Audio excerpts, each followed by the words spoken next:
Science and Computer Technology STEKOM University in Semarang, Indonesia, for the webinar International event, The Future of Design Technology. First of all, let me introduce myself. My name is Wibi Alvianto, as the Director of Student Affairs and Graphic Design Lecturer. And I will be hosting you for today's event. And now, please let me welcome our special guest for today. Welcome to the Honorable Dr. Joseph Teguh Santoso, Rector of STEKOM University from Indonesia, Dr. Unang Aklishan, STMCom, Dekan of STEKOM University from Indonesia, Novak Dmitriy, PhD, as a Prof, Department of Computer and Information Technology from PI Vernadsky Taurida National University, Ukraine, Feyisha, Gemechu, Lecturer Computer Science and Engineering from Oromia State University, Ethiopia, and Ardi Jogatama Purhita, M.Ds, Head of Graphic Design Department from STEKOM University, Indonesia. And last but not least, also the honorable guests and audience. Before we begin, I have few housekeeping notes for here. Today's session is being live streaming on STEKOM University YouTube channel. And for today's event, we will start with Indonesian National Anthem and continue with the opening speech by Dr. Unang Aklishan, STMCom, as a Dekan STEM University. And after that, we will start for main event presentation by our special guest today, and continue with question and answer session and time for picture and closing. Further, for the square of this morning agenda, we will sing our national anthem. For Mr. Faiz, this time is yours.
Okay, thank you, Mr. Faiz.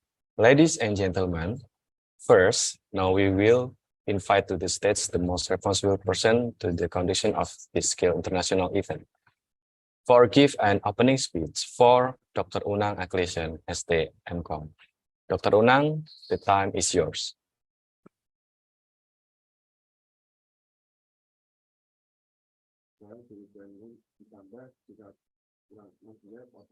Okay. Thank you, Mr. Wibi.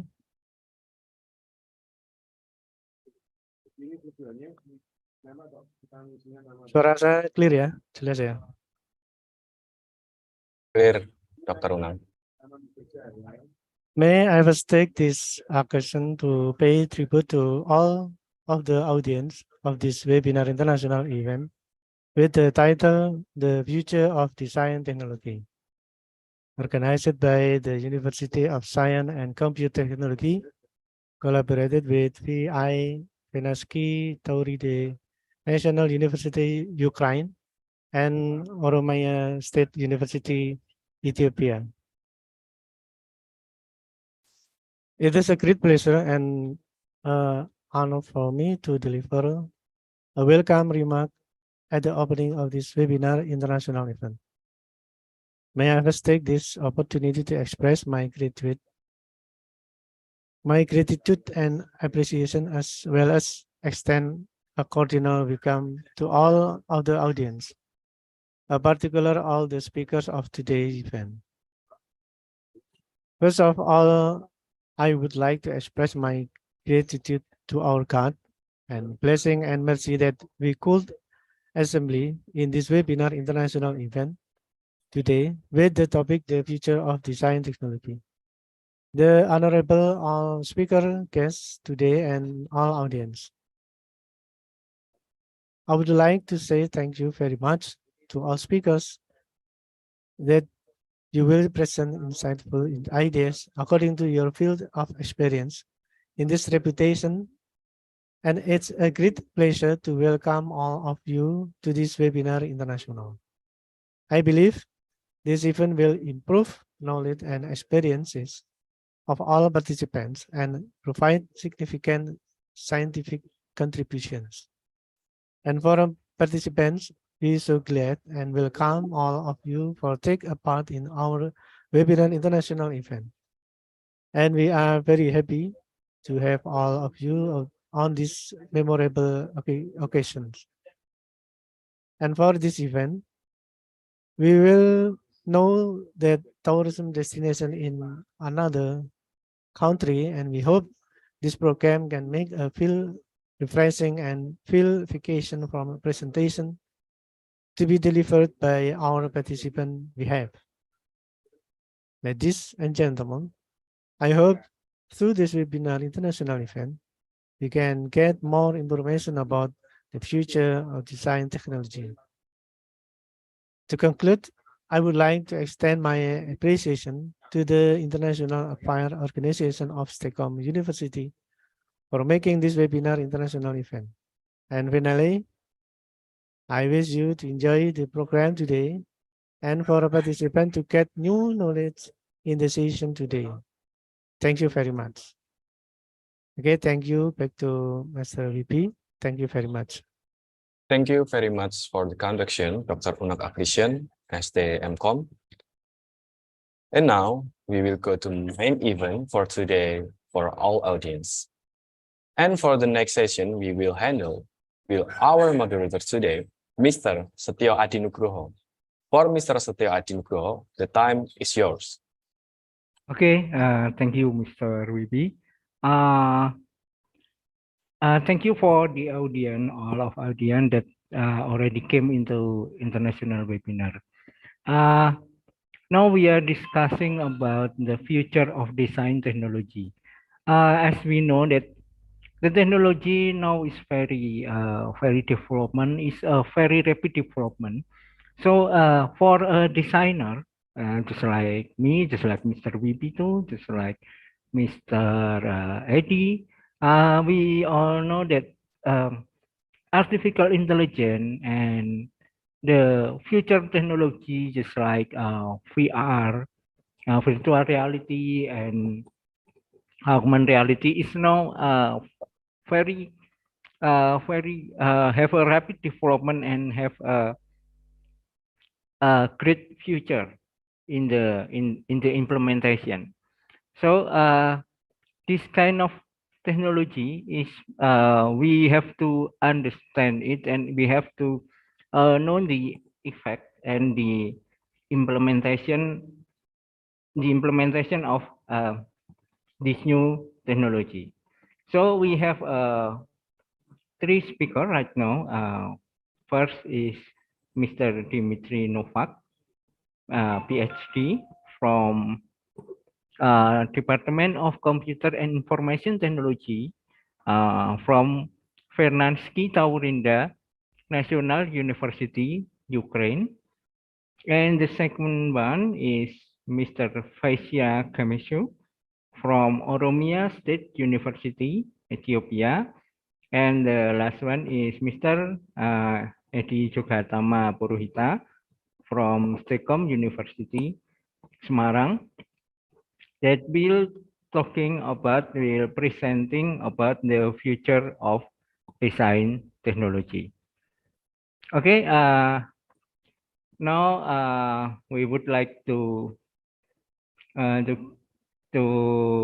give the opportunity to Mr. Novak Dmitriy for the presentation. Okay, Mr. Novak Dmitriy, the time is yours. Yes, thank you. Today I will cover the theme of future of design technology. So we will have brief overview of the following topics: is evaluation of design technologies for user experience design. We'll talk about personalization and customization with artificial intelligence, sustainability and ethical design, some aspects of design for environment and for society, some brief overview of emerging technology and use of programming languages in design, and machine learning and artificial intelligence in the design. So the design technology has come a long way from the centuries, with each era brings us new tools, materials, techniques in the field of design. We will explore the key moments in the history. So design technology has been an essential part of the human civilization since the beginning of time, from the earliest tools and the materials used by ancient artisans and to cutting-edge software and hardware we use today. Design technology has played a vital role in the creation of the built-in environment, art, and communication. Design technology can trace back to the earliest human civilization. The development of tools such as hammers, chisels, and other primitive implementation allowed early humans to carve and shape materials such as stone, wood, and bone. The rise of agriculture and domestication of animals led to the developers of pottery, textiles, metalworking, which allowed to create more complex and durable objects. The Industrial Revolution marked a major turning point in the history of design technology. The introduction of steam power, mass production, and new manufacturing techniques allowed for the production of goods on a scale that was previously unimaginable. This led to the emergence of new materials such as steel and the development of new design styles such as Art Noir and Art Deco. The design revolution in 20th century transformed the field of design technology. The important introduction of computers and digital design tools allow designers to create and manipulate images, texts, generate some precisions. This led to advancement in graphic design, digital imaging, web design, and the rise of the user experience.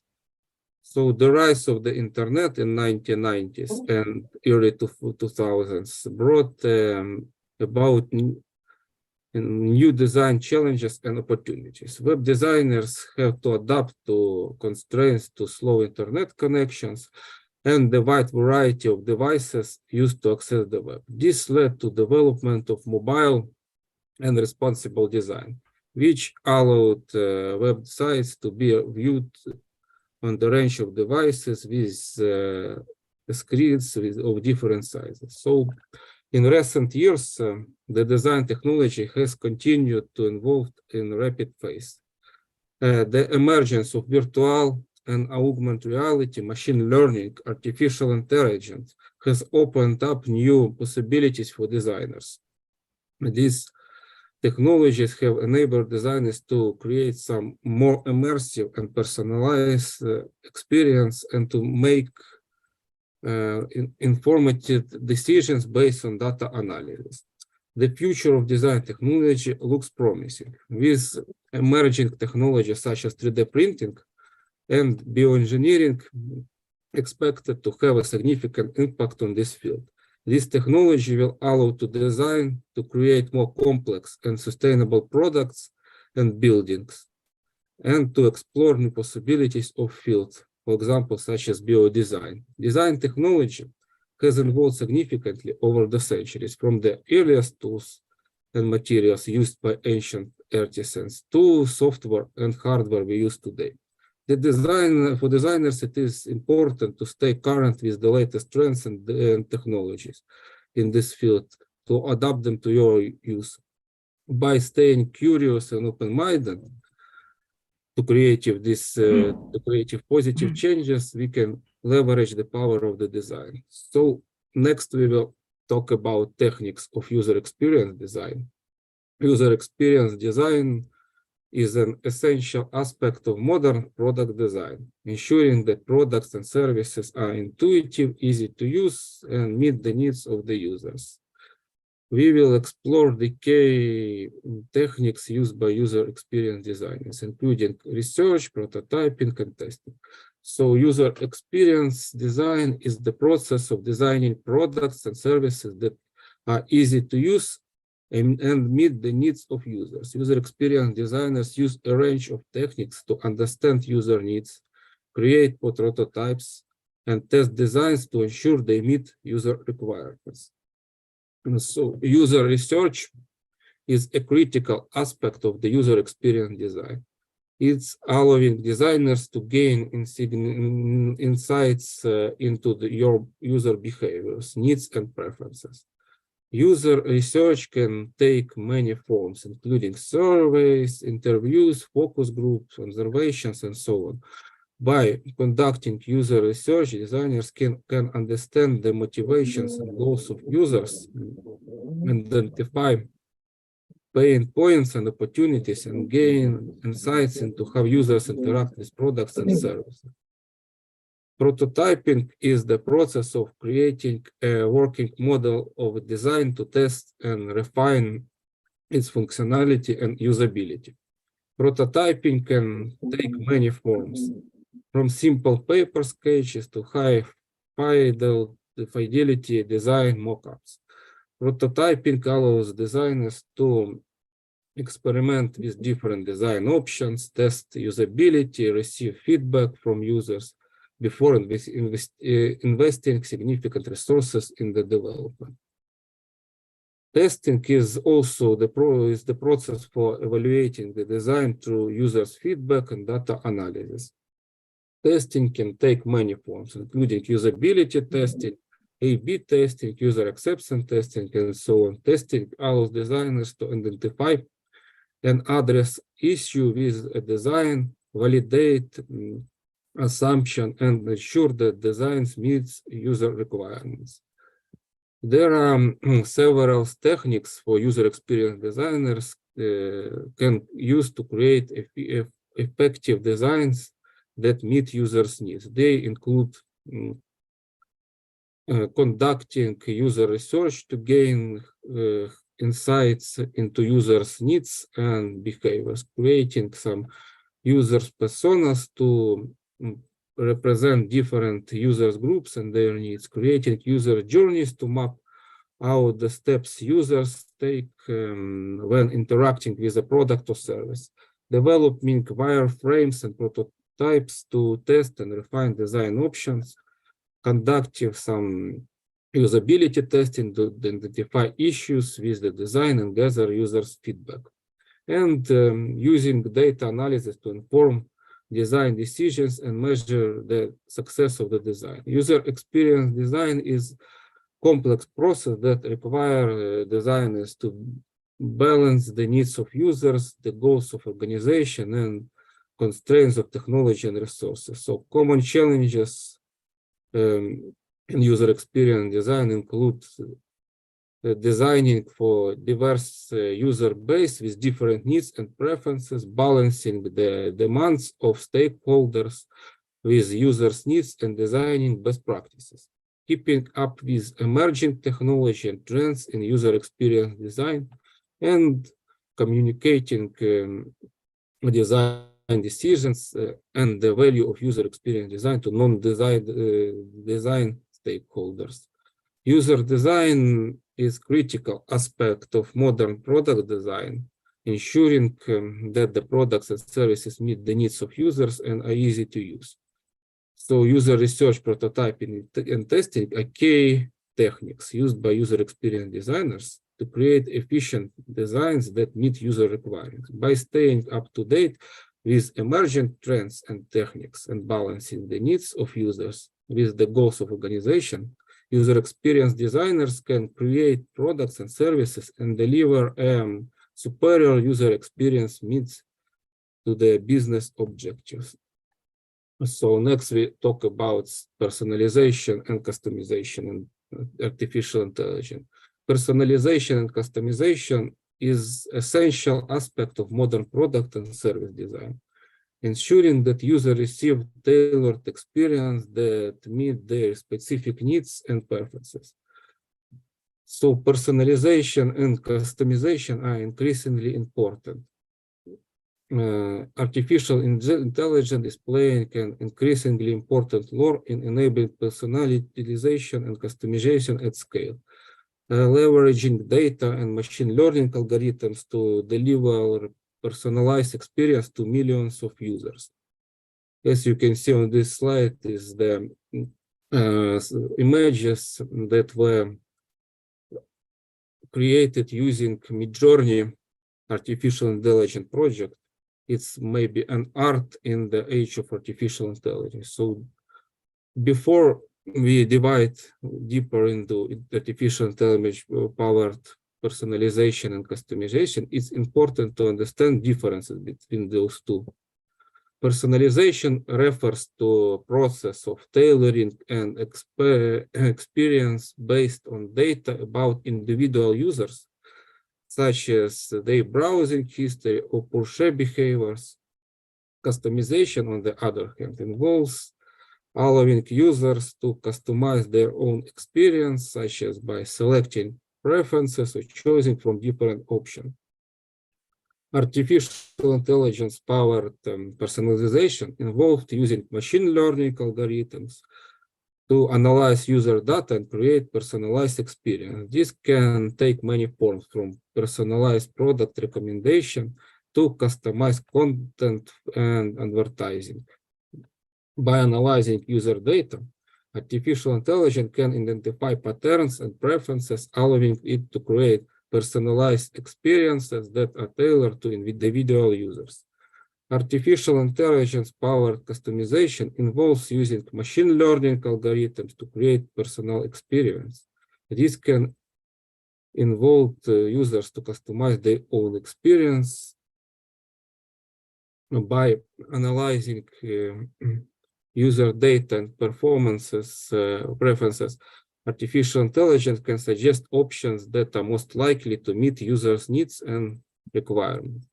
So there are several benefits of artificial intelligence, personalization and customization. They include increased users' engagement and satisfaction, improved conversion rates and customer loyalty, more efficient use of resources such as marketing and advertising spend, a better understanding of user needs and preferences allowed for more effective product development and design.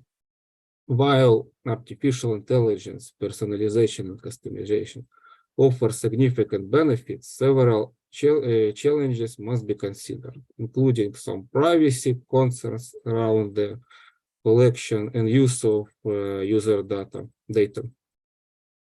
Ensuring that personalization and customization efforts are ethical and transparent, balancing the benefits of personalization and customization with the risk of creating filter bubbles and echo chambers, ensuring that artificial intelligence powered personalization and customization efforts are accessible and inclusive for all users. So artificial intelligence powered personalization and customization are becoming increasingly important in modern and service design, allowing maybe for tailored experience that meet individual users' needs and performance. While there are challenges to consider the benefits of artificial intelligence-powered personalization and customization are significant, offering increased users' engagement and satisfaction, improved conversion rates, and more efficient use of resources by balancing the benefits and challenges of artificial intelligence-powered personalization and customization. Designers and product managers can create some experiences that meet the needs of their users while also meeting ethical and transparent standards. Next, we will talk about sustainability and ethical design. So, sustainability and ethical design are increasingly important aspects of modern product and service design. They ensuring that we create products and services that are both environmentally sustainable and socially responsible.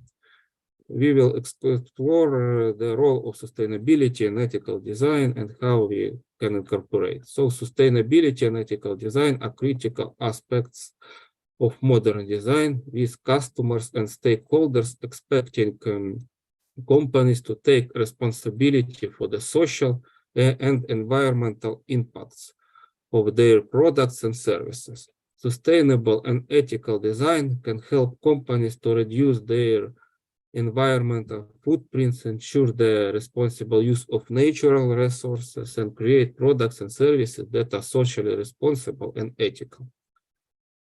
So the principles of sustainability include responsible use of natural resources, reduction of waste and pollution, the creation of products and services that can be reused, recycled, or composted, the promotion of renewable energy sources and energy efficient design, the consideration of full life cycle of products and services from production to disposal.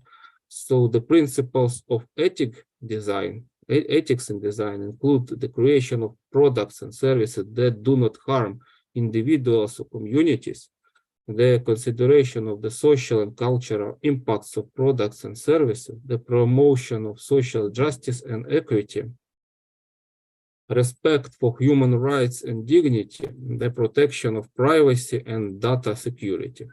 There are several ways in which designers and product managers can incorporate sustainability and ethics into their design practices. They include conducting environmental impact assessments and incorporating sustainable design principles into design process, using some sustainable materials and manufacturing processes, and incorporating users' feedback and considering the social and cultural impacts of products and services, promoting some social justice and equity from considering the needs of maybe marginalized community, ensuring that products and services are accessible and inclusive for all users. There are also several benefits of sustainability and ethical design that include reduced environment footprint and waste, improved reputation and brand image,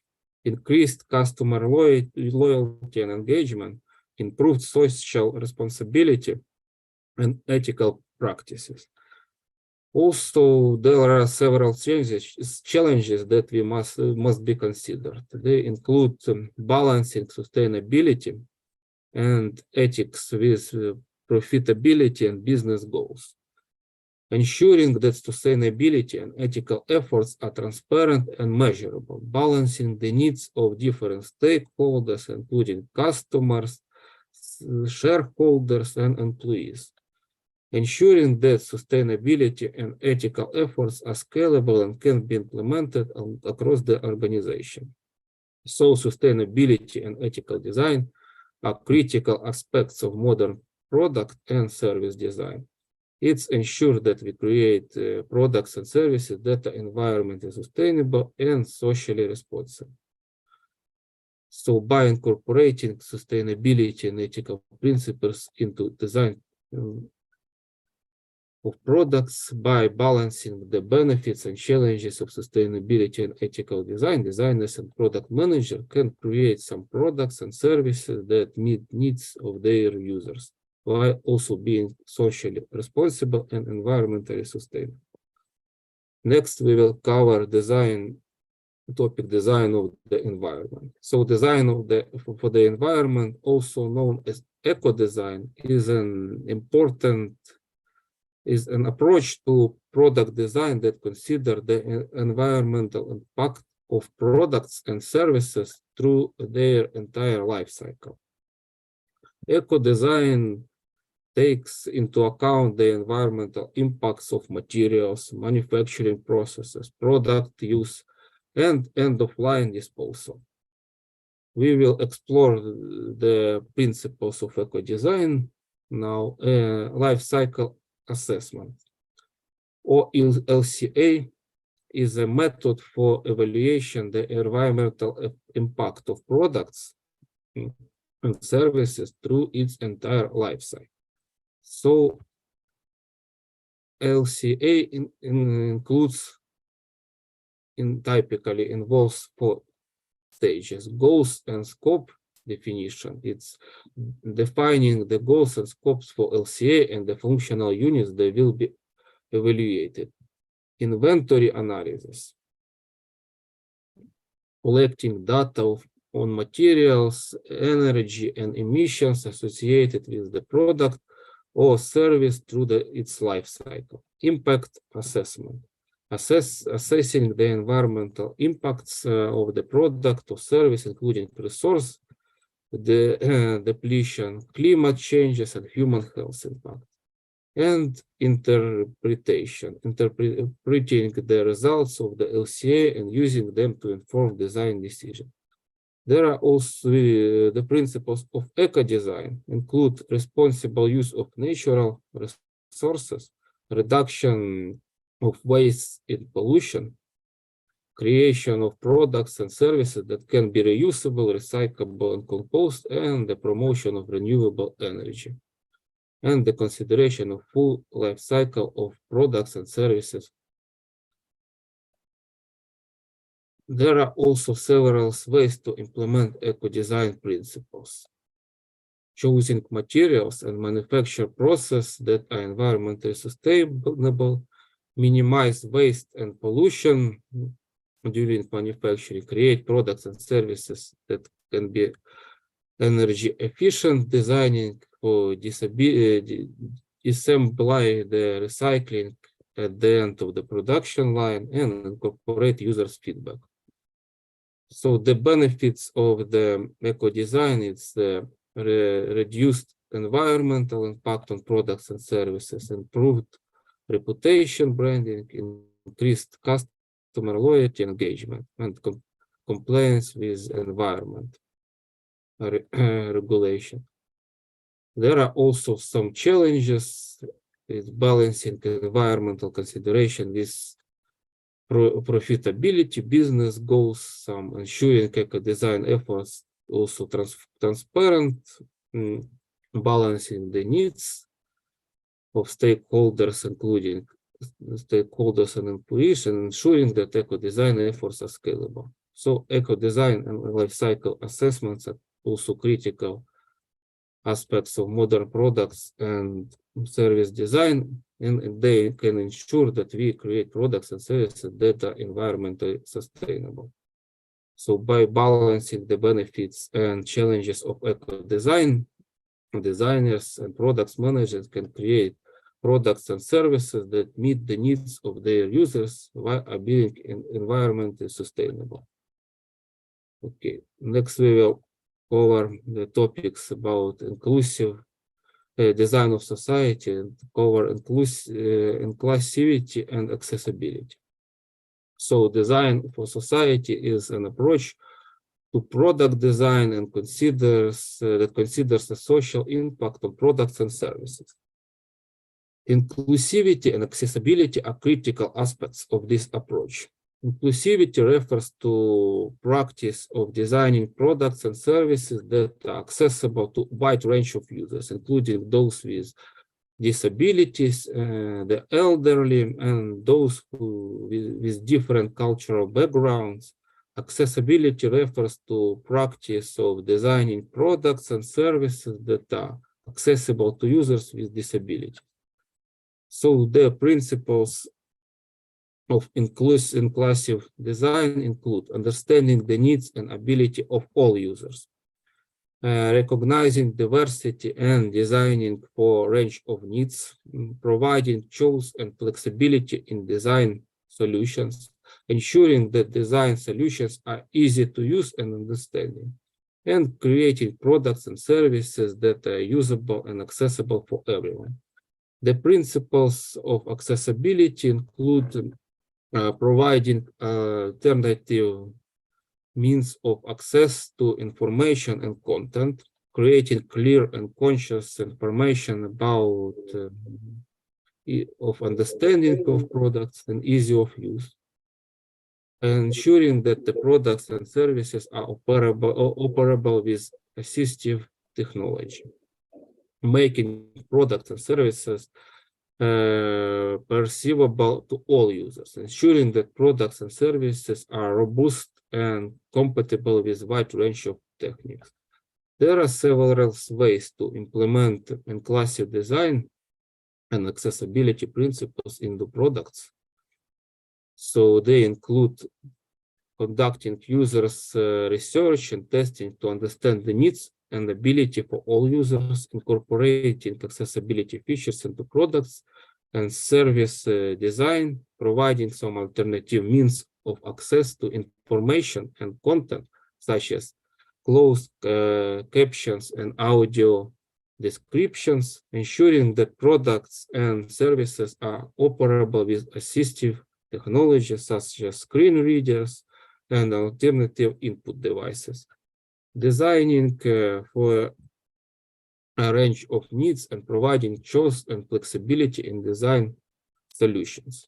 So there are several benefits of designing products and services that are inclusive and accessible, and they include increased usability and user satisfaction, enhanced brand reputation and customer loyalty, compliance with accessibility laws and regulations, improved social impact and contribution to social equality, while designing for inclusivity and accessibility offers significant benefits. There are several challenges that must be considered. They include ensuring that designs are both inclusive and accessible and that they meet the needs of all users. Balancing accessibility needs with design, aesthetics, and functionality. Ensuring that designs are scalable and can be implemented across the organizations, and ensuring that the accessibility features and are integrated into design process from the beginning. So inclusive design and accessibility are critical aspects of modern products and service design, ensuring that we create designs that are accessible for everyone. So by balancing the benefits and challenges of inclusive design and accessibility, designers and product managers also can create products and services that meet needs of all users, regardless of their abilities or disabilities. Okay, next we will talk about emerging technologies in design. We will cover some basics of 3D printing, virtual and augmented reality. So emerging technologies are transforming the world of design, allowing designers to create new products and experiences in the way that were once impossible. Three of the most exciting emerging technology in designs are 3D printing, virtual and augmented reality. We will explore the application of this technology briefly. So first is 3D printing. 3D printing is the process of creating physical objects from digital models. This technology has revolutionized the design and manufacturing processes, allowing designers to create complex geometries and structures that would be impossible to produce using traditional manufacturing techniques. 3D printing has been used in a wide range of applications, including product design, architecture, and medical devices. Virtual reality is a computer-generated simulation of 3D environment that can be interacted with in a realistic way. So this technology has been used in gaming and environment industry for many years, but it is now being used in design as a tool for visualization and testing new products and experiences. Virtual reality allows designers to experience their design realistically, making it easy to identify design flaws and make improvements on their design. So augmented reality is technology that overlays digital information in real world. This technology is being used in design to enhance the user experience of products and services. For example, augmented reality can be used to provide users with additional information about the product or create immersive experiences that blur the lines between the digital and physical world, for example. So emerging technologies are being used in design in a wide range of applications, including rapid prototyping and testing of new products, visualization and simulation of product designs, customization and personalization of products, creating immersive experiences and enhancing users' engagement. Also streamlining the design and manufacturing process. While emerging technologies offer significant benefits, there are several challenges that must be considered. The high cost of the equipment and materials, the need for specialized skills and experience, ensuring compatibility with existing design and manufacturing processes, and addressing ethical and social concepts surrounding emerging technologies. So emerging technologies such as 3D printing, virtual and augmented reality are changing the face of the design, offering new possibilities and applications. By embracing this technology, designers and product managers can create new products and experiences that were once impossible. However, it is important to consider the challenges and potential ethical implication of emerging technologies to ensure that they are used in the responsible fields and beneficial way. So next we will talk about Python programming language in design. Python is the, as you know, excuse me. Yeah. 5 minutes more, Mr. Dmitriy. Okay, The time is limited. I have. Okay. I will finish. So Python is the high level language interpreted that was first invented in 1991. It was gained popularity over years during its simplicity and easy to use. Python is now used in a wide range of applications, including data analysis, machine learning, and web development. In recent years, it also gained popularity in the field of design.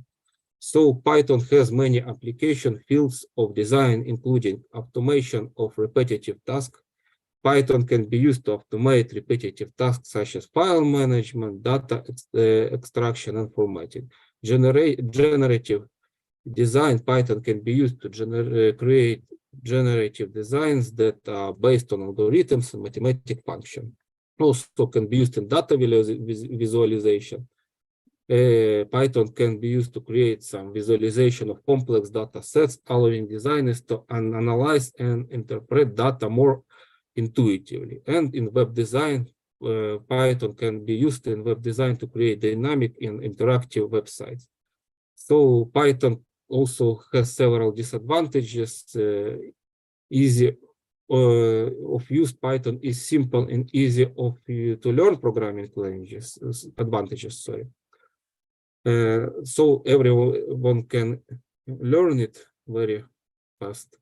versatility, Python can be used in the wide range of application, making it useful tools for designers who work with in different areas. Efficiency, Python is fast programming language, make it well suitable to complex design tasks, and also it has large community. So Python can has a large community and an active community of developers and designers, providing access to a wealth of resources and support.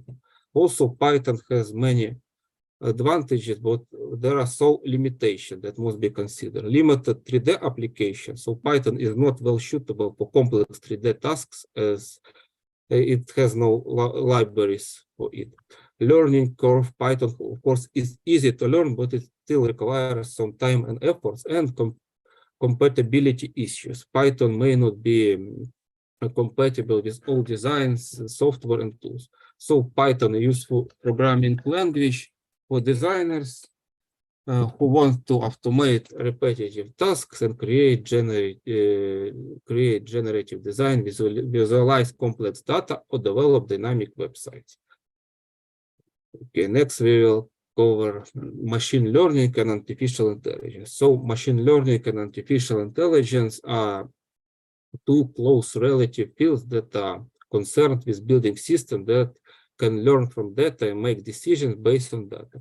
Machine learning and artificial intelligence have been applied in many areas, including healthcare, financial, manufacturing. In recent years, machine learning and artificial intelligence has also been applied in the field of design. Machine learning and artificial intelligence have many applications of design, including image and video recognition. Machine learning algorithms can be trained to recognize and classify an image and video, allowing designers to automate tasks and categorize a large amount of visual content.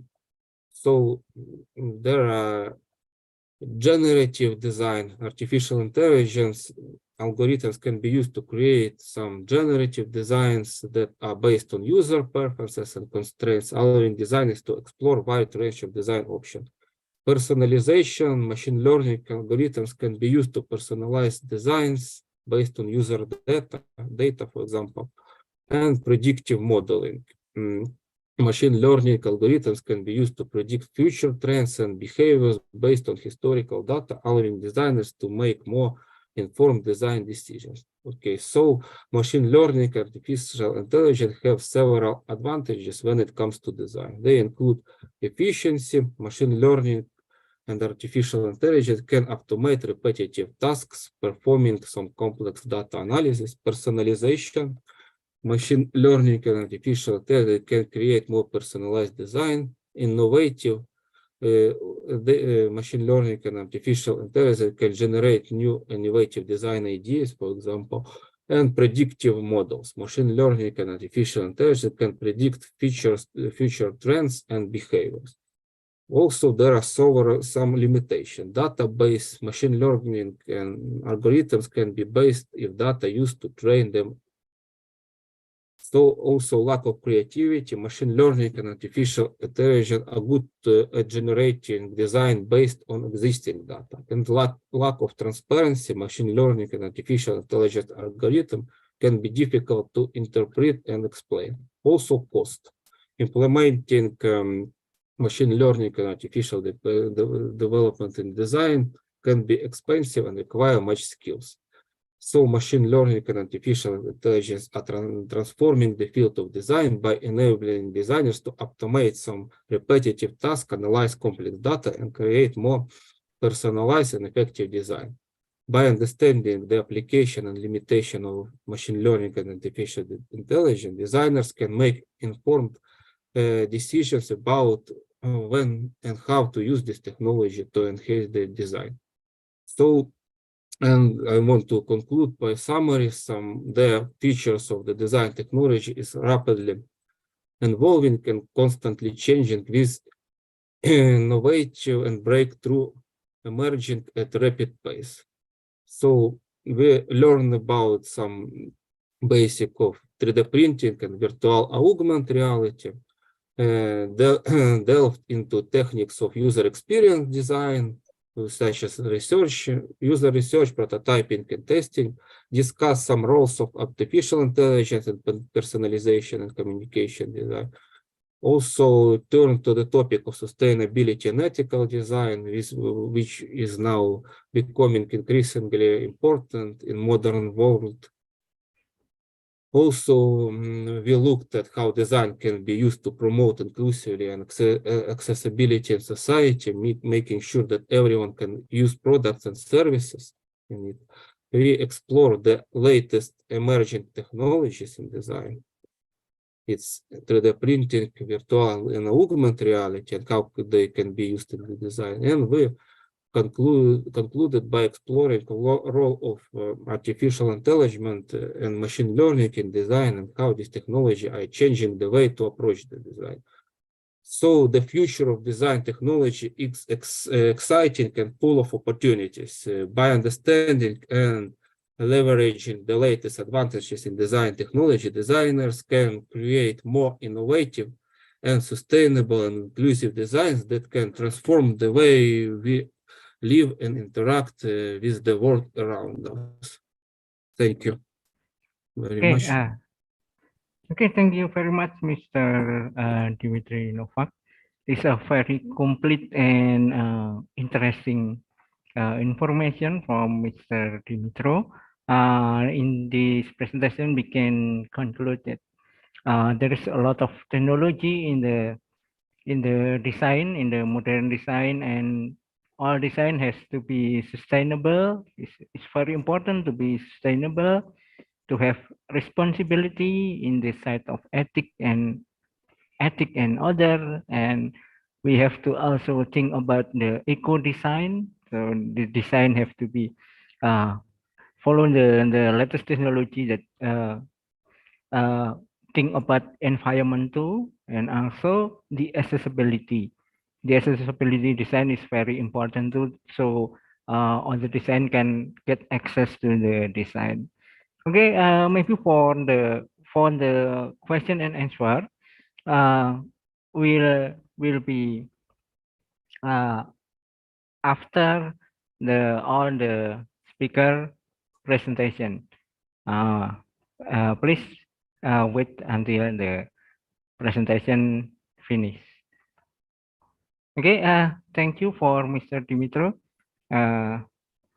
Now for the second presentation, I would like to from the Oromia State University, Mr. Feyisha Gemechu.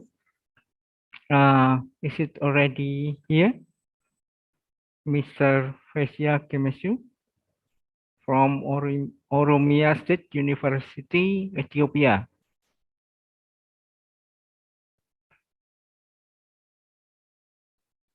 Mr. Feyisha Gemechu.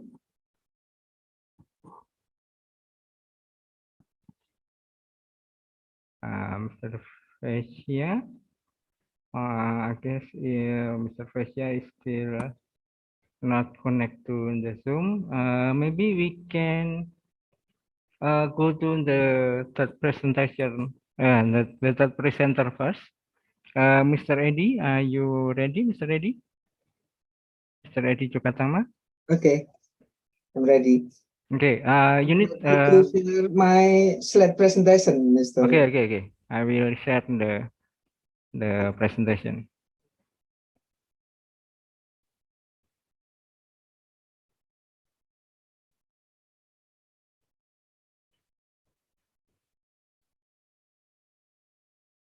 Okay. Okay. Yeah. The Honorable Rector of STEKOM University, Honorable Dr. Unang, Dean of the Faculty of Vocational Studies, STEKOM University, Honorable webinar speaker and lecturers, and also happy and excited participant and student. Good afternoon. Assalamualaikum warahmatullahi wabarakatuh. Waalaikumsalam warahmatullahi wabarakatuh. I will presenting my title Digitalization in Education 4.0 toward 5.0. This title, the technological still the title, Mr. Still slide title slide. I will explain the topic with my title. Okay. The technological revolution is a drastic social change in important structure that occurs relatively quickly as a result of technology discoveries. Technology is also a basic human need in the century to make life easier. The Industrial Revolution phase in Indonesia is still in fourth phase, namely the 4.0 Industrial Revolution, leading to the 5.0 Industrial Revolution. The difference between the fourth Industrial Revolution and the revolution that has happened before, the technology that is currently developing is no longer just to support human in working or reducing physical workers, but technology that has been developed has replaced both cognitive and physical work. Throughout this decade, technology has developed very rapidly. One of them is automation technology and robotics, which are slowly but surely replacing the role of humans in industry. The dynamic of rapid change along with the emergence of the Industrial Revolution 4.0 has impact on the world of education also. Like or not, education must continue to adapt to the changes that are occurring to prepare students to face the dynamic of the Industrial Revolution 4.0. Education 4.0 is an education concept that responds to emergence of the Industrial Revolution 4.0. In this presentation, we will discuss the emergence and development of education 4.0 toward education 5.0. Next slide. Okay, next.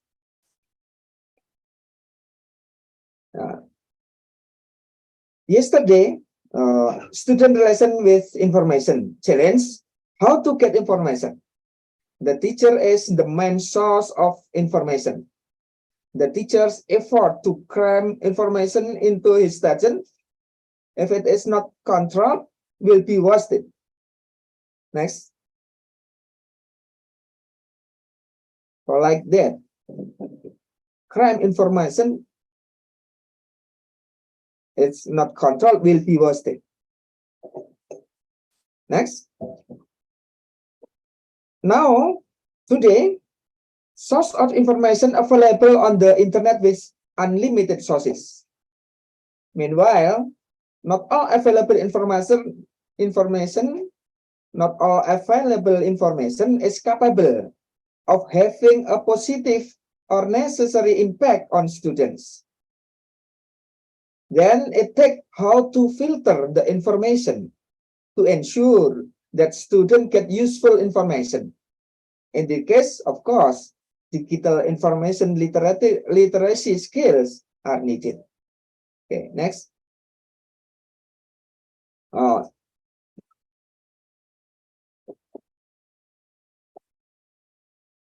Technology in its use in people's lives, it's not just a mere technical use issues and the additional of knowledge, but it also has an impact on behavior change, which will bring habitual patterns, even with people cultural behavior. When our children use technology device, we worry whether it's just to play games or is that for learning purposes on other positive things? For example, communicating with his friends, doing homework, or to set their learning reference. Next. Okay, next. Electronic learning system, or we call e-learning, have developed rapidly with various technology and devices to access learning resources such as laptops, computers, smartphone, and gadgets. Next.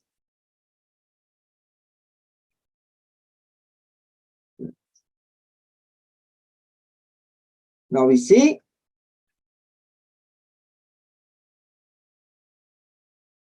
the presence of Society 4.0 era cannot be separated from the dynamics of the Industrial Revolution, which continue to develop from time to time. Its influence also has an impact on the world of education. Next. As we all know, the Industrial Revolution 4.0, which occurred at the end of the 18th century, brought large factories that are famous for their steam engine. The discovery of steam power became a breakthrough in Industrial Revolution, which was previously done manually. Now it's done by machine. Then the Industrial Revolution entered the next stage, namely the Industrial Revolution 2.0, with the discovery of electricity. What stand out from the Industrial Revolution 2.0 is the presence of conveyor belts, which allow a company to not only produce goods, but also quickly and in large quantities. Then in 70s came the Industrial Revolution 3.0, which is arguably a very important revolution. At that time, the industrial sector not only demanded speed and large number, but also very high precision and accuracy, both of which very difficult for humans to do. The use of technology is also right solution, so that production in large quantities can be done automatically, quickly, and also with quality. Over time, the technological development are now growing, marked by presence of Society 4.0 or fourth generation society, which is the beginning of the birth of a new culture, namely digital culture. This era of Society 4.0 relies heavily on sophistication to latest technology, and of course also place great emphasis on internet sophistication. That is first sign of the emergence of the Industrial Revolution 4.0. Next. The Industrial Revolution 4.0 emphasizes digitalization. So everything related to production can be more effective. Simply put, we have to be technology literate in order to survive and competent in any industry. And now, without realizing it, we have moved into the era Society 4.0. This new human civilization begins to be echoed by Japan at the 19th World Economic Forum annual meeting in Davos, Switzerland, on Wednesday, January 23, years 2021, era Society 5.0 emphasizes human as its main component, to be able to create new value that are more human through technological development. The concept of Society 4.0 is refinement of the previous concept, as we all know society 1.0 was when humans were still in the era of hunting and knowing printing. Society 2.0 was the agriculture era, where humans were familiar with farming. Society 3.0 has entered the industrial era. Society 4.0 was known for its digital culture society. And 5.0 was an era where all technology is part of the human being himself. Society 5.0 is an era where virtual space and physical space are integrated with each other. All aspects of our lives will particular and automatic.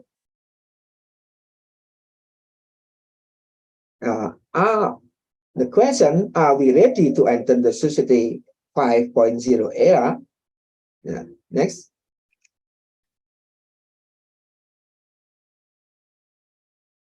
The development of digital technology and network in the 20th century has contributed to development of Industrial Revolution 4.0 and 5.0 and all increase of life. We know some technology of this century, for example, IoT platform, mobile device, cloud computing, augmented reality, and other technology, digital and network support our life and Industrial Revolution 4.0 and 5.0. Next.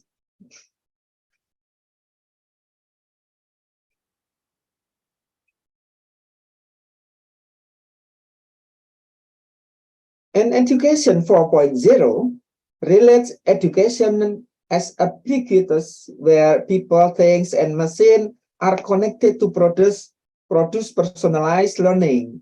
The new ecosystem transfer education institution into a smart and integrated education producing ecosystem. Next. Learning by utilizing information and communication technology based information package. Learning that can be accessed by student anytime, anywhere. Next. E-learning, a large number of learning resources in the different format. For example, text, image, audio, video, available over the internet, encourage self-directed learning and transcend geographical boundaries. In addition, more opportunities for collaboration and interactive communication features have been expanded, such as wikis, forum, chat, peer-to-peer activities, and others. Next.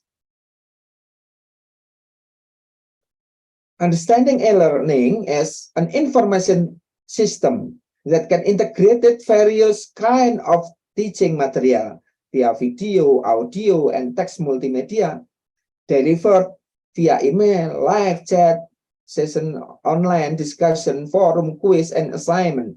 The concept of e-learning refers to technological intervention in the learning process. Next.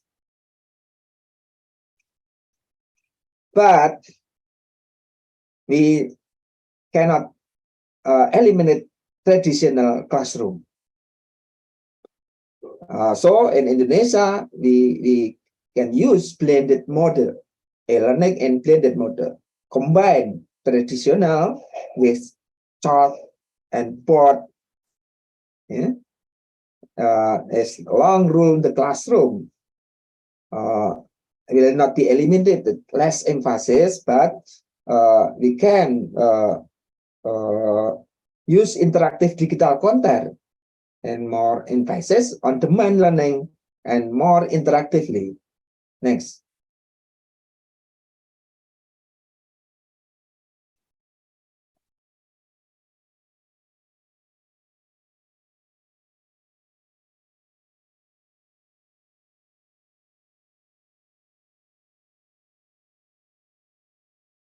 This is the education supporting infrastructure.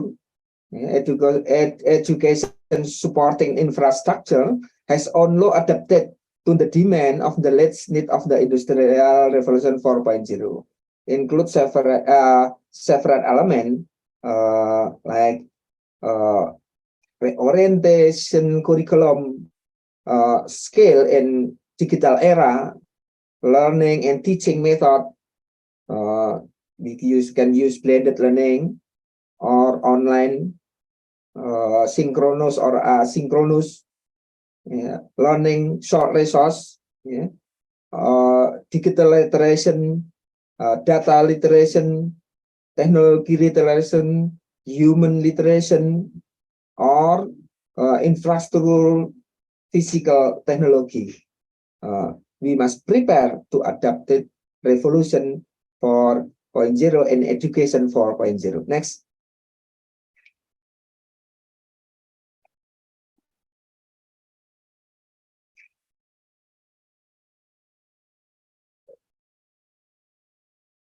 There are several shifts on the concept on learning in education 4.0.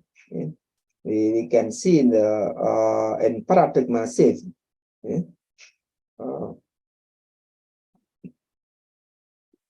Where relation and impact revolution 4.0 and education 4.0. Next.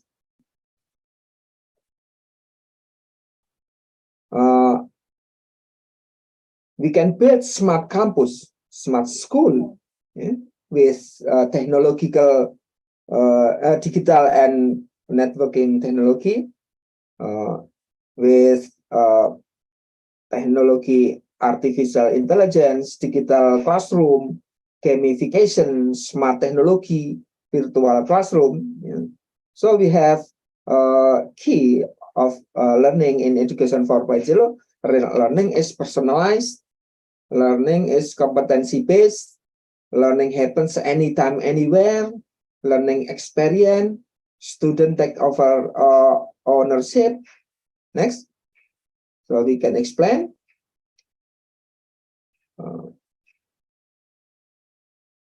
Number one, several saves on the concept learning education 4.0. Diverse time and place. Diversity of time and place of learning. Students have the opportunity to learn at a time and place that is free. Students can also control how much time they invest in learning something. Students who have slow learning abilities on certain material can invest a longer time to repeat material or do exercise. While those who can more quickly understand the material can immediately move to the other material. Yes, we can diverse time and place, number one, in learning. Number two, personalized learning. Personal learning. Students learn with learning resources or media according to their abilities and characteristics.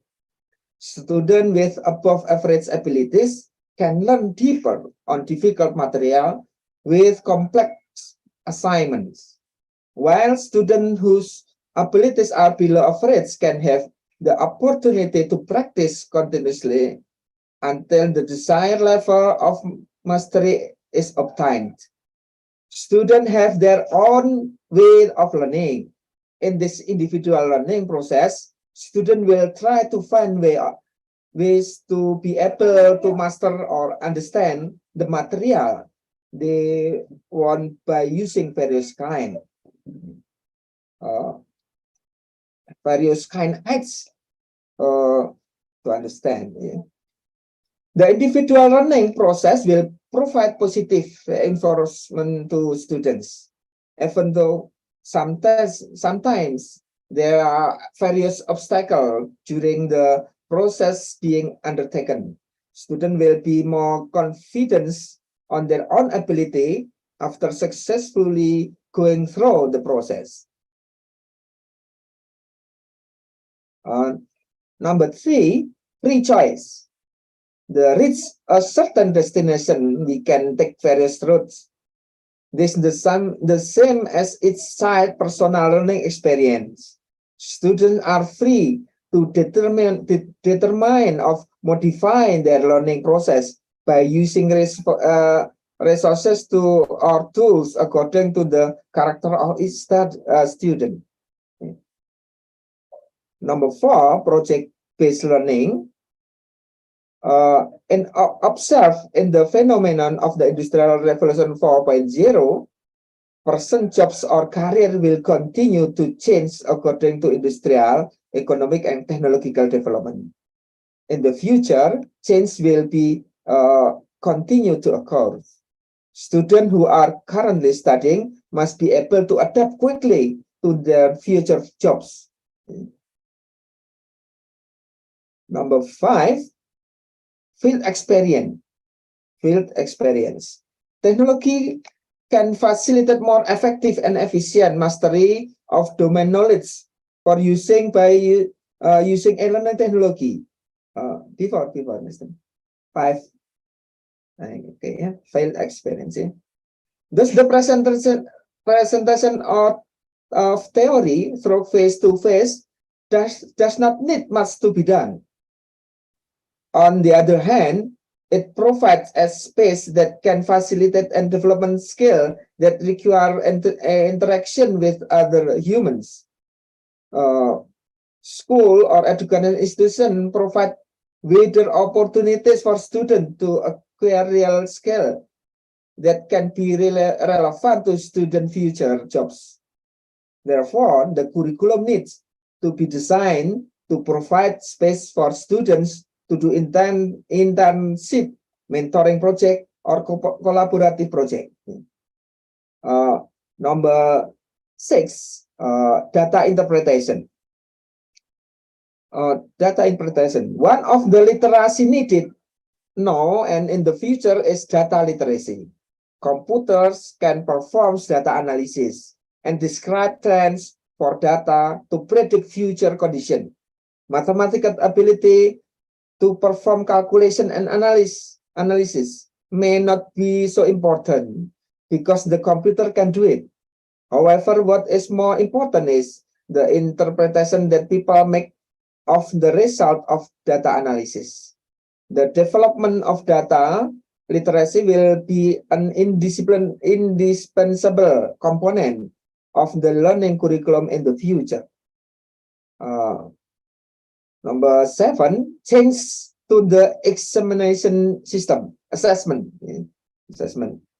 As access to more diverse learning platform advance, traditional assessment system that use written exams to measure competency will become less and less relevant in the future. The exam and considered invalid to access that the student is competent. Exam also cannot determine a person's readiness to enter the workforce. Factual knowledge possessed by student data is measured during the learning process, and the application of the knowledge can tested through project work. Okay. Number 8, student ownership of the curriculum. Students will be more involved in compiling their learning curriculum. A contemporary, up-to-date, and useful curriculum can be realized if there is involvement from education professional and the student themselves. Number 9, the importance of mentoring program. In education, students are trained to be independent in learning. During this process, the role of professional educator as mentor is very significant. Educator have central roles is helping students choose learning material from the many available sources of information. Educators also provide guidance to students on how to explore themselves with various kinds of experience that can improve student abilities so that they become more optimal. Even though digital learning platform will become more available and in demand in the future, the role of teacher and academic institution remains important in one's education. Okay, next.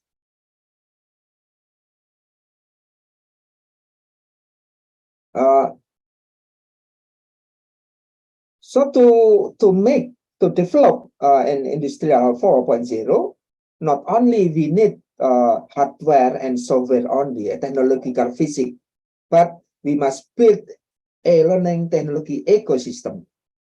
Next.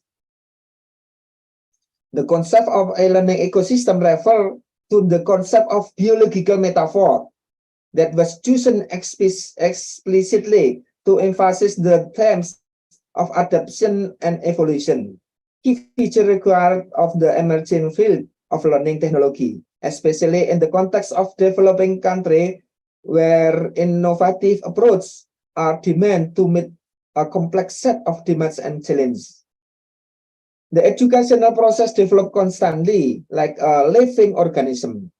The e-learning ecosystem consists of various components, along with its physical environment. This definition emphasizes the component are the community ecosystem and its environment. Next. The ecosystem is also characterized as a system of ecological relationship, in which stability in the system is established due to the relationship between the different elements of the organism in such a way that its members support the continuation of existence of the other members and system itself. The e-learning ecosystem consists of stakeholders who combine the entire chain of learning process and learning utilities, learning environment within certain limits for e-learning. Next.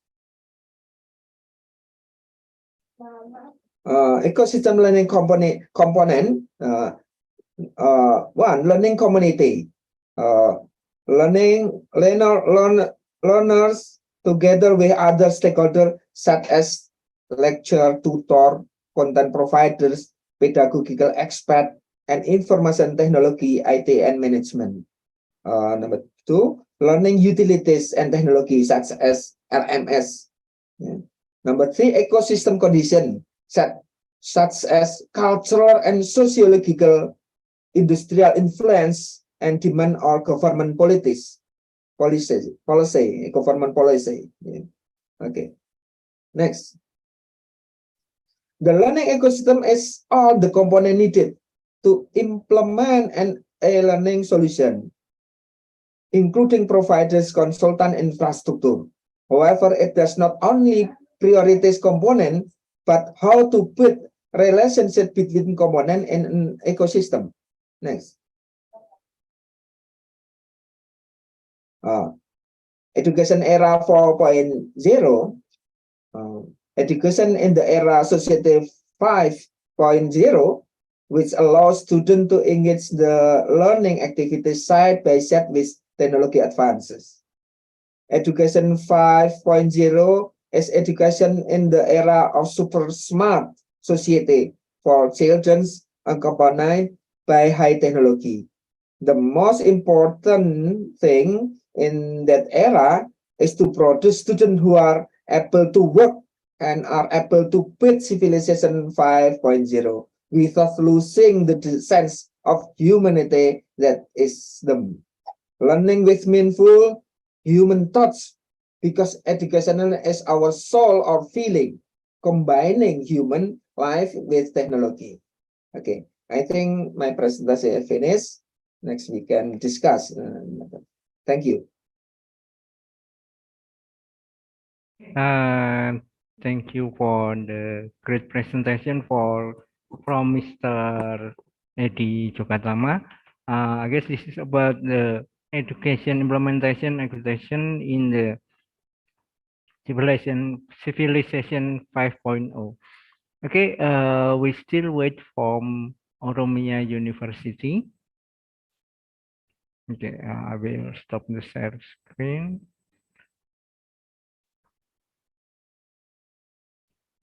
Okay. Is it the the presentation? The presenter from Oromia University already join the Zoom. Hello, Oromia University.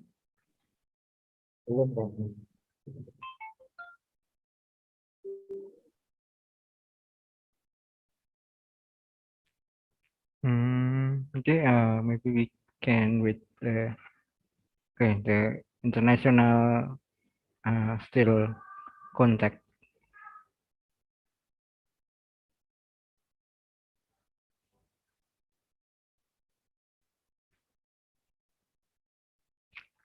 Okay. We also have difficulties in here. With aduh, from the Oromia, as we still don't have the connection.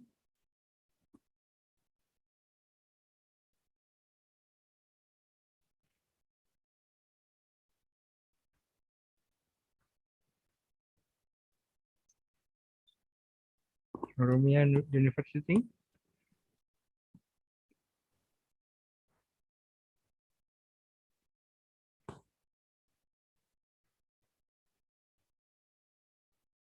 Hello.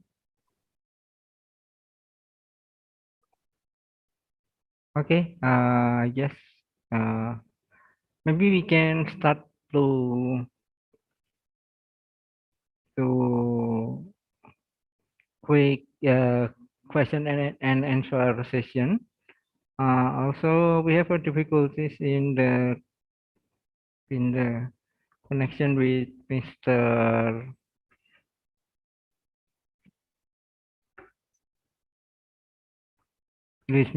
Dmitry, because Mr. Dmitry suddenly have some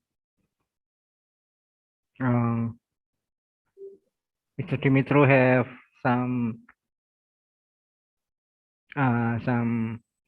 class. I'm sorry. Maybe we can start with question and answer for Mr. Jogatama. Okay. For the participant, if you have a question, please raise your hand.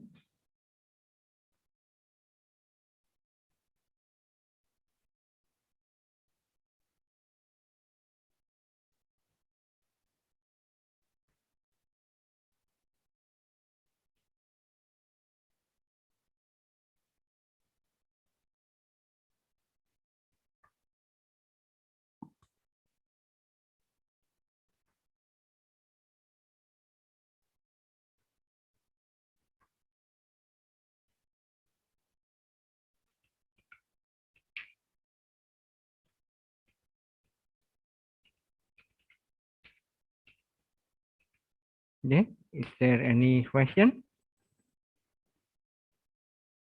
Okay, this is from Mr. Aji. The question is on the chat. I will try to read it. We are experiencing, do you think international collaboration will become more on regular occurrence in the design industry? Okay, I guess because there is only one presenter in here, maybe it's only for Mr. Edi who can answer the question.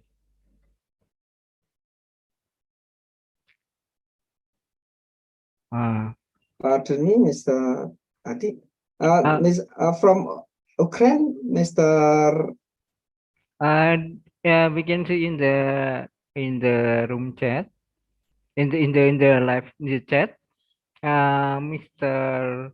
Dmitry have offline lecture in half an hour, so he cannot participate in the question and answer session. Okay. Yeah. Ya, karena tinggal saya nih pesertanya banyak dari Indonesia, barangkali ya diskusinya mungkin sebagian pakai bahasa Indonesia lebih efektif dengan audiens yang sebagian besar Indonesia. Nanti ya sambil English language. First question in the chat, I want to ask how to explore design technology, express education, teaching, and learning more interested for student. Jadi in 4.0 we can use many platform for using e-learning. We can use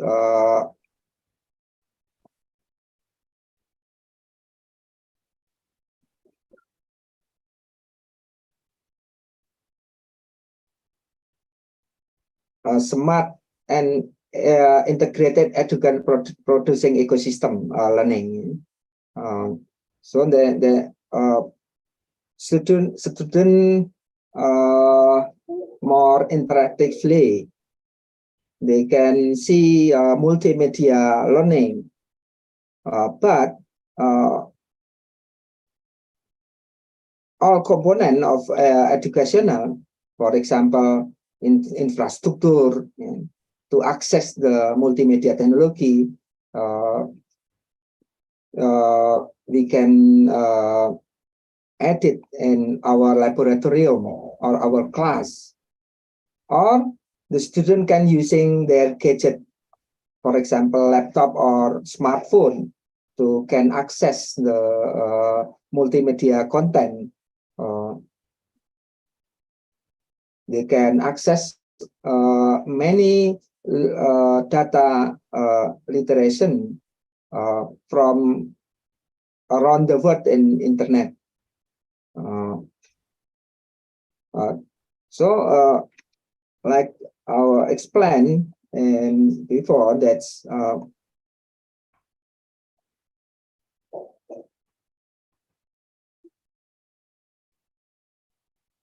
the teacher as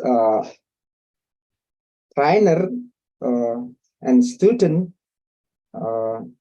during the process, the role of professional educator as mentor is very significant. Yeah. And traditional educator have central roles. Yeah. To in this in 4.0, teacher is as mentors, helping students choose learning material from the many available sources of information, not only one way from teacher.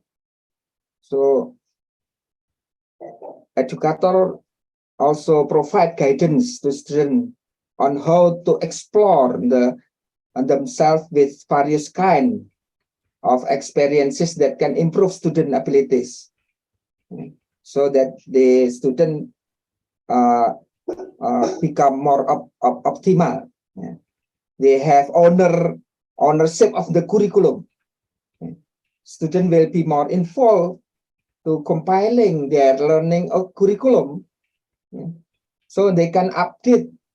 Use curriculum can be updated by the student, can be realized if there is involvement from teacher or student themselves. So teacher not one way they can teach one resources of material education, but many content in internet or in digital media.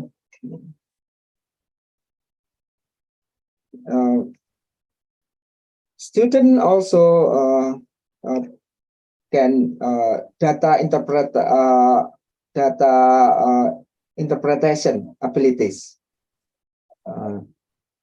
The teacher must be with the data literation.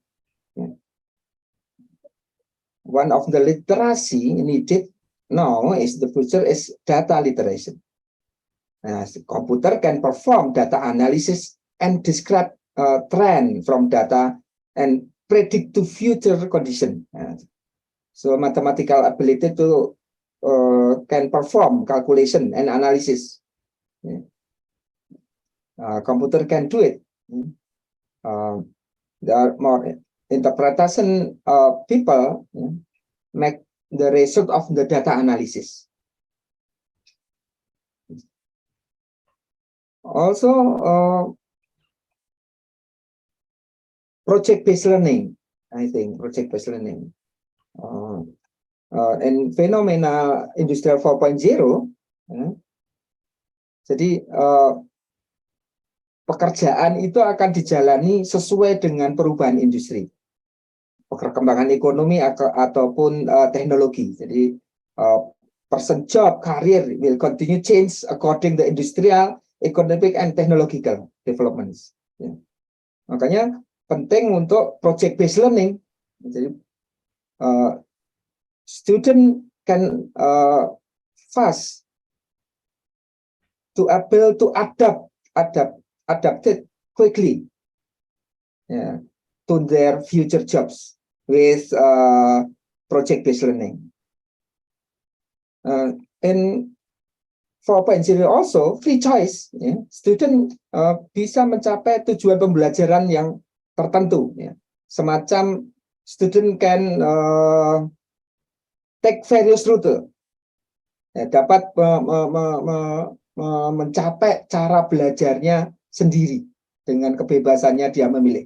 Kalau di kita sekarang merdeka belajar, student can take various routes to reach the certain destination, untuk mencapai satu tujuan tertentu.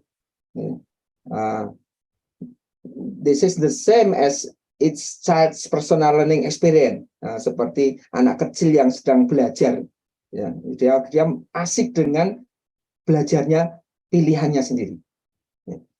Students are free to determine of or bahkan modify their learning, memodifikasi pembelajaran mereka.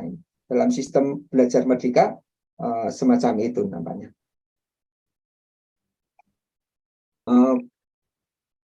Jadi tidak tergantung dari using various kind aids, tidak tergantung dari penggunaan macam-macam peralatan misalnya tadi, tapi bagaimana mendayagunakan useful various kinds aids to understand the material learning.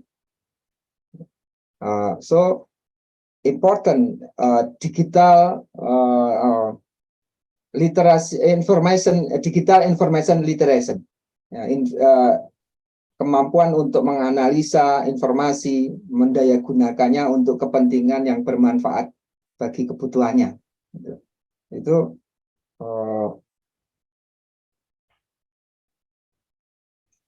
bagi kebutuhannya sendiri, artinya personal learning, student with learning resources or media according to their abilities and characteristics. They can learn deeper or difficult material with more complex assignment.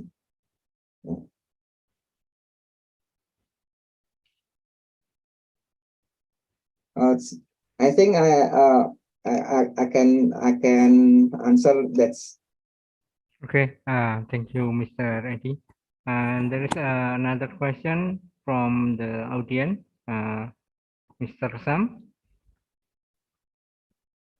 Mr. Sam? Yes, hello. Okay, please ask your question.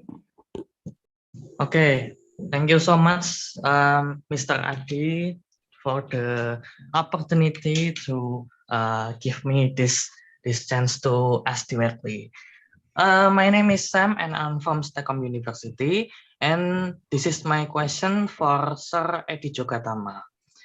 How is the development of graphic design technology in Indonesia? Because Sir Edi Jogatama is my own teacher, so I give an easy question like that. Thank you, and my pleasure, sir. Okay, please, please answer me and Mr. Sam question. Is ready? But the point of question is, what is the point of question, Mr. Adi? Mr. Sam, can you repeat it again? Oh yes. How is the development of graphic design technology in Indonesia right now? Oh, how is the okay, development? okay. Kembangannya? Graphic design is also influenced Industrial Revolution era. We have using digital and network technology. For example, for many need in education, we can make website, graphical website, can information or learning content using e-learning, or we can make multimedia, interactive multimedia. We can use animation or digital video. All technology in graphic now and graphic design now is adapted digital and networking technology. Manual is still important because visual graphic have emphasis, have characteristic with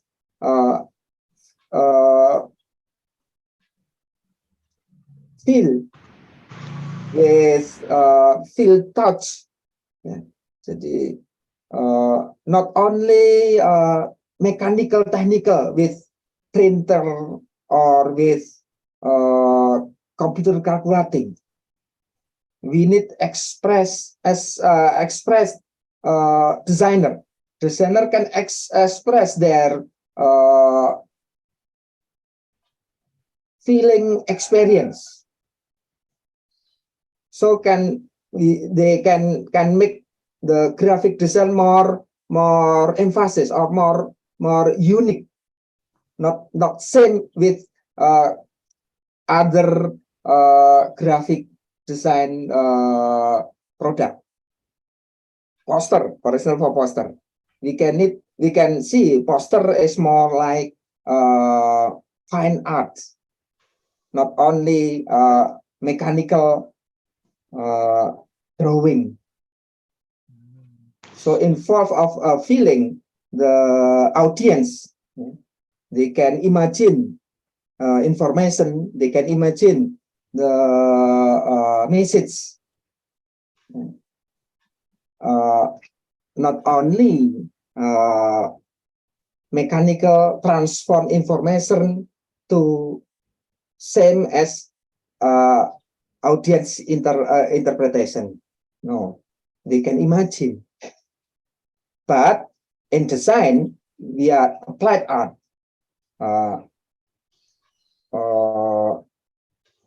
We can use design to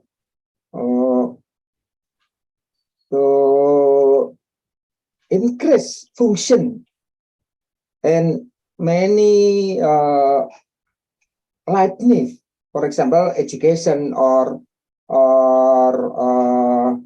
for example, for our cafe room, we need ambience with graphical design.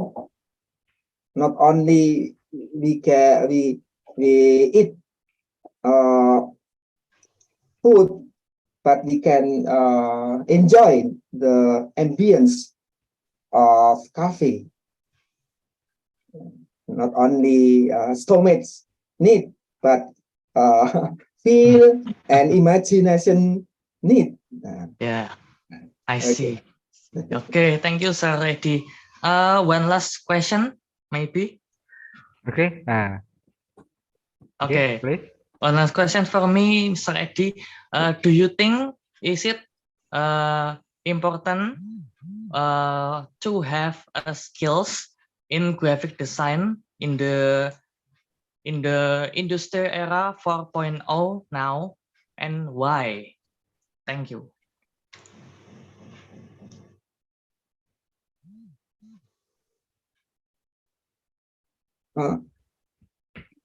Scale, manual scale, yeah?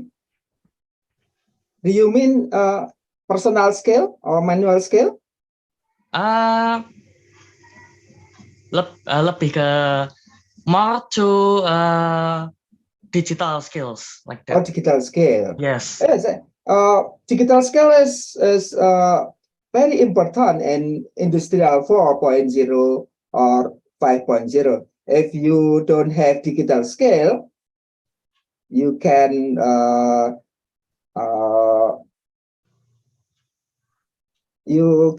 different you don't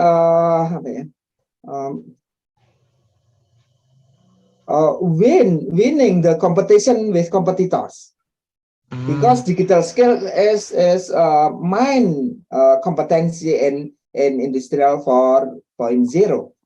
So you must upgrade your digital skill competence. In STEKOM University, digital graphic design is digital graphic design also. To develop the skill. Beside personal skill, manual skill, we can build manual skill and technological skill, digital skill. We can combine to product more aesthetics and artistic. Aesthetics we can build with several principle of design, but artistic we need feeling experience. Personal designer can use personal touch to make digital product as more individual. For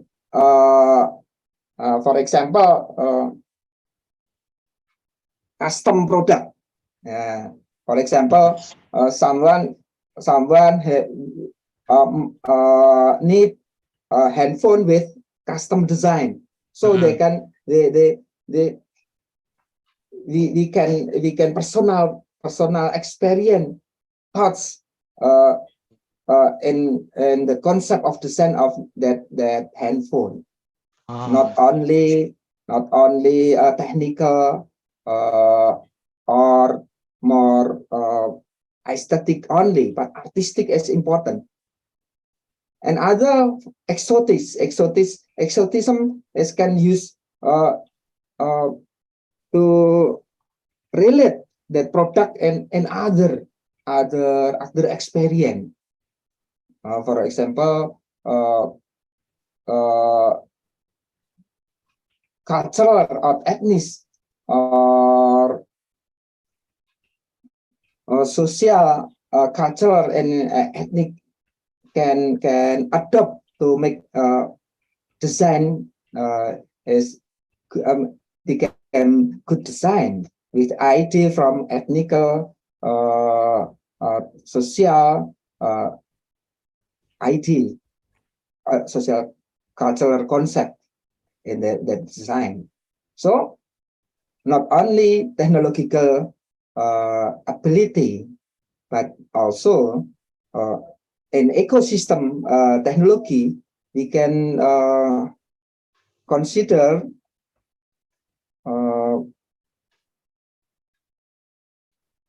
other component and political, social, cultural, can combine with digital technology to make more good design.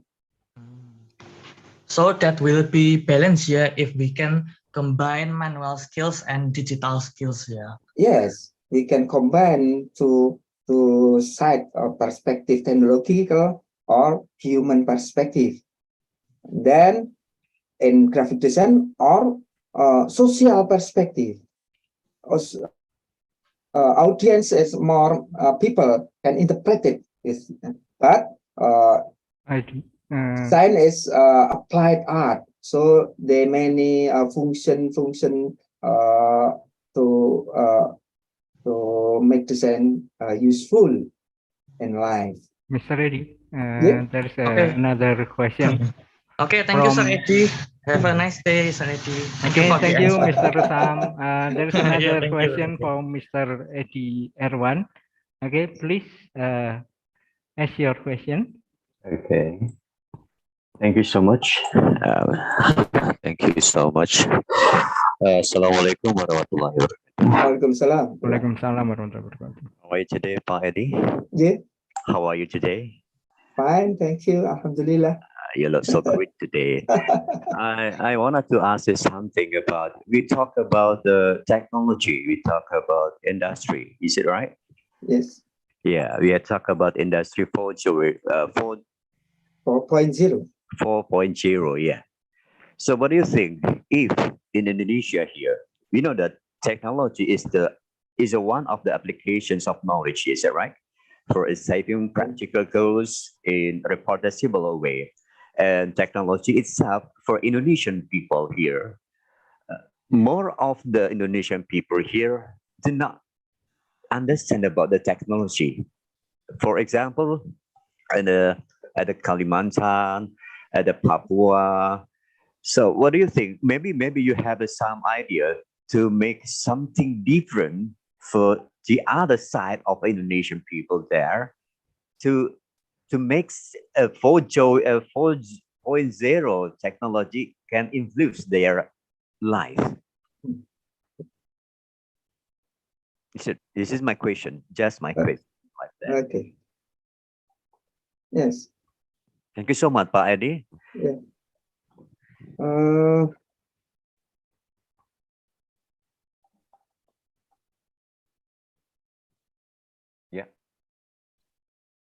Okay. So the problem of technology is not only how canggih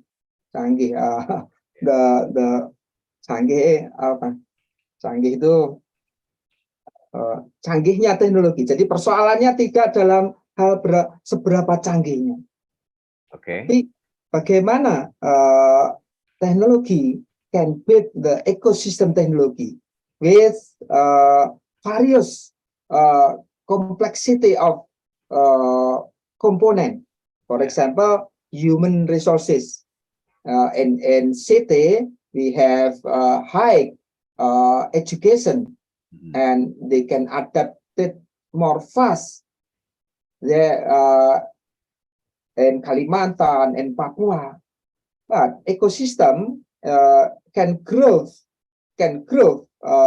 adaptive with environment. We can build environment technology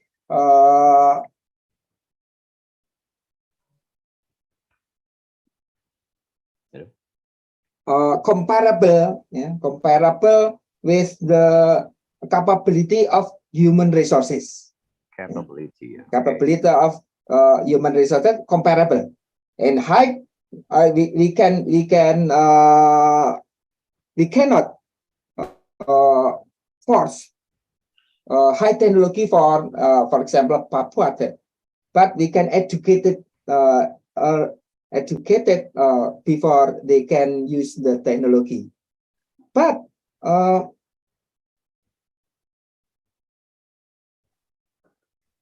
comparable, yeah. Sebanding, jadi teknologinya kita ajarkan secara sebanding. Balance, ya. Balance. Capability of human resources and technology needed. Okay. Yeah. Okay, Oh. maybe I would like to add some maybe some my opinion. Okay, Yes. because Okay. I also have some experience with East Indonesia. I have ever do some business with there, and I guess the most important is maybe just like Mr. Edi Jogatama, the most important is the education. Education. Education, because maybe when we are talking about the technology is like investment. So maybe if we are talking about in the fact, maybe in the Papua, maybe we sell printing machine, just like M.Ds, the spenduk, then the printer for outdoor printing is very expensive for them, Yeah. and maybe no one use it. So the most important is to teach them about this, to know about this, how to design for them, and we can buy it online. For the result, we can order it online. Yeah. That's the shortcut, the shortest cut for the East Indonesia. But I guess for in the capital city, in the capital, just like maybe Palangkaraya or yeah, the technology is already available, just like printing machine, just like digital printing is already exists in the capital city of province. But maybe in the small city, in the kabupaten city, in the county city, maybe the most important is they know how to make it and they can buy it maybe just like online, because I ever sell camera, so I have a small business deal Yeah. with is Indonesia. Yeah, you So the have most the important is internet connection and online selling, online service. online service. Yeah. Okay, Yeah. thank you so much, Pak Adi. Pak Edi Jogatama, thank you so much. I know. So the point here, maybe in my idea here, or the point here, we have to motivate them. Is that right? Yes. To Yes. motivate them with the educations, with how to make the education itself in use in their daily life. Yeah. About the system of 4.0, sorry, 4.0.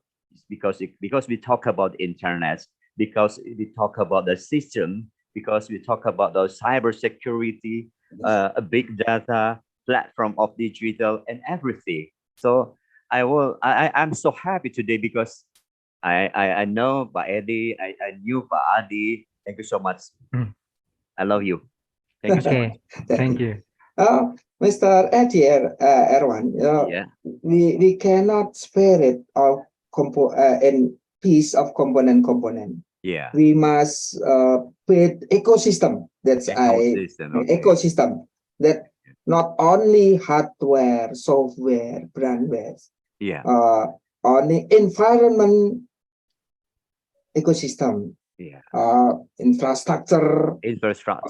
Policy, government policy, yeah, policy government, okay, education, institution yeah, to right. upgrade the knowledge of people to use technology. But don't worry. Yeah. Don't worry. HP, smartphone, Yeah, and internet can easy to use. High technology is easy to use. Yes. Not difficult. And for example, maybe different in Java and in Papua, maybe different, but adaptation of technology, we can grow with digital information literacy. Yeah, a platform, digital. We can upgrade the digital information literacy. Yeah. With, for example, in village we have mass digital library, Yes. can connect the internet, Yeah. That's right. government and district, they have dinas informasi dan perpustakaan, Yeah. can develop the ecosystem to develop village and that's district infrastructure, policy government, education, Education. almost the same time to build the ecosystem, not spirit, Not just spirit. not Yeah. just spirit. Okay. Thank you so much, Pak Adi. Thank you so much. Yeah. Okay, Pak Adi. Thank you so much. Okay, yeah. Okay, there's another question, but I guess it's almost the same. About the international collaboration. It's more regular occurrence in the design industry, and the second one is about the history of COVID and how the future design will be influenced or changed for the long term. I guess this is the same. We are talking about the collaboration. But collaboration, maybe Mr. Eddie can answer about the collaboration in the design technology. We have Mr. Ardi can apa kemarin itu isu apa itu yang jualan di internet itu apa? Okay, yeah, maybe I will answer. Okay. Yeah, about the collaboration, international collaboration is very important because we can see that in the last, but in our national webinar, we have NFT. Yeah, we have a lot of webinar about Indonesian designer working in the USA, and we can buy design from outside. We can use it in here, and we can do printing. Maybe we don't have the technology, but for the electronic side, yeah, we know we make a PCB for making electronic PCB is very hard. We have to drill one by one, but we can make it design and send it to China, and it will come with a very good quality, better than we make it by our own. Yeah. So international is we for design and for prototyping, for design, not only for design graphic, but design all design. International collaboration is very important. So we buy design, or we combine the design, or we make a design and send it outside into international and create it, the project, and send to us again, and maybe we can sell it. So especially the technology is grow very fast in the COVID era. So COVID era is big jump in the technology where everyone get connect. Just like the Mr. Eddie said before, the education is very important and it's really supported by the internet.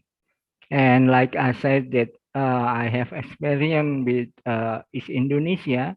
The most important is first internet. The second is how to deliver. So Tiki, just like Tiki, just like JNA, just like si cepat, is very help us. So the most important is infrastructure. After infrastructure, we have education. If we know the technology, but we don't have infrastructure, we still keep it without can express our idea. But when we have a infrastructure, just like internet, just like delivery system that can easy access to everything in the rural area, in the maybe area in the maybe in the East Indonesia, they still can get the education same like in the Java in the West Indonesia. So for me, international collaboration, international design, and work as international worker online, and without connecting, just like without, because of COVID, we don't have to connect, but we still can work. That's because the most important is the infrastructure. So for the technology in the future, infrastructure is very, very important. That's my opinion about the question number 1 and number 2. Very important. Yeah. More answer it. Industrial Revolution 4.0 is added before COVID. Yeah. Digital technology at before COVID. We have digital technology, so we can fast adapt it. COVID because for digital and network technology, yeah, can use to solve the problem in COVID. We can use digital technology and the Industrial Revolution 4.0 emphasizes digitalization. Yeah? Everything related to production can more effective with digital and network technology. So that before COVID, we have technology. The problem is the ecosystem technology not yet built. Yeah, ecosystem. Ecosystem technology. We not maybe we not realize maybe. Yeah. We not realize that we can connect with internet so extensive right now. Before we just maybe we want to make a design, we make a design, but after the COVID, we make a design and send to other to make the product. Maybe just like make a dress or something. So we are realized in the after COVID that technology is really help us. Is it right? Yes. Mr. Rani? Yeah. The point is we have to be technology literate. Yeah. In order to survive and compete in any industry. Teknologi literate.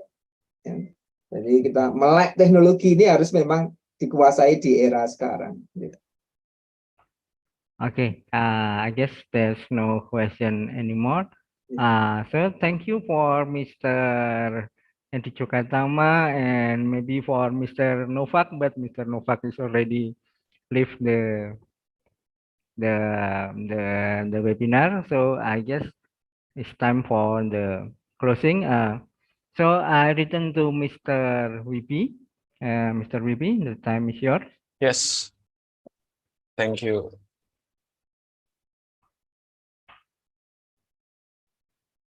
Thank you, Mr. Ardi, and for question.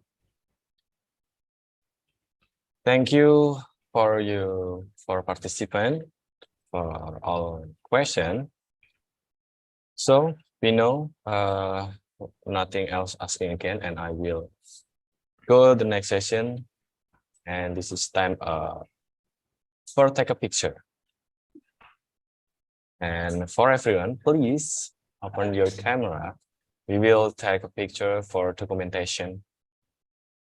So, okay.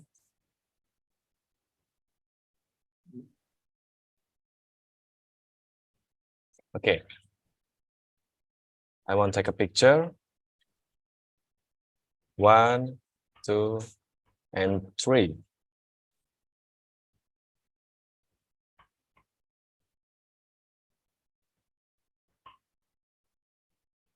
Okay, once again.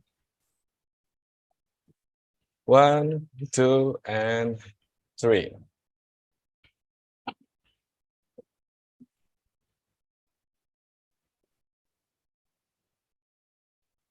Okay, thank you. Finally, we come to the end of the webinar day. We would like to say thanks again for all speakers for their wonderful information. Thank you for sharing your knowledge. We hope this information will be beneficial for our audience, and I hope we can meet again in another event in the future. Also, I would like to thank for all participants for attending this webinar and making this event more interesting.